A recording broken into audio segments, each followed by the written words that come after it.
Criminal negligence करिसेंती ये गोटे हत्याकांड आपण याकू केवल दुर्घटना सीमित करि परिबे नाही जो मान को अवहेलार 13 जीवन चलीगला से विरुद्ध रे क्रिमिनल कार्यानुष्ठान हवा दरकार आईनगत कार्यानुष्ठान हवा दरकार से गिरफ करा जिबा दरकार जे ये सरकार खाली अपारग नुहे गोटे अभिशप्त सरकार आसी ओडिशा को एससीबी रे थरे नुहे दुई दुई थर निया लगे 5 दिन भितर ये डबल इंजिन डबल निया लगुची किंतु सरकार कौन सी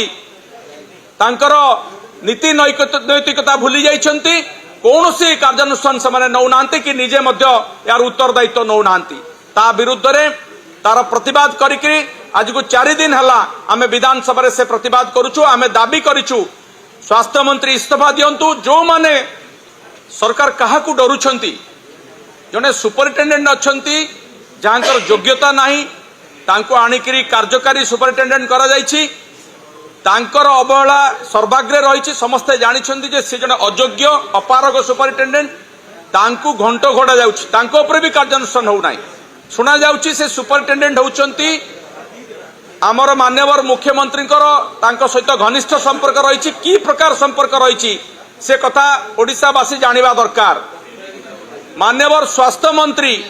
जे कि नीति नैतिकता को भूली जाइछंती वर्तमान सुद्धा तांकर मध्य ज्ञान तांकर मध्य चैतन्य उदय हो नाही जे एते बड़ दुर्घटना परे मध्य से निज पदरु इस्तीफा देबाकू तांकर विवेक तांकू दंशन करू नाही।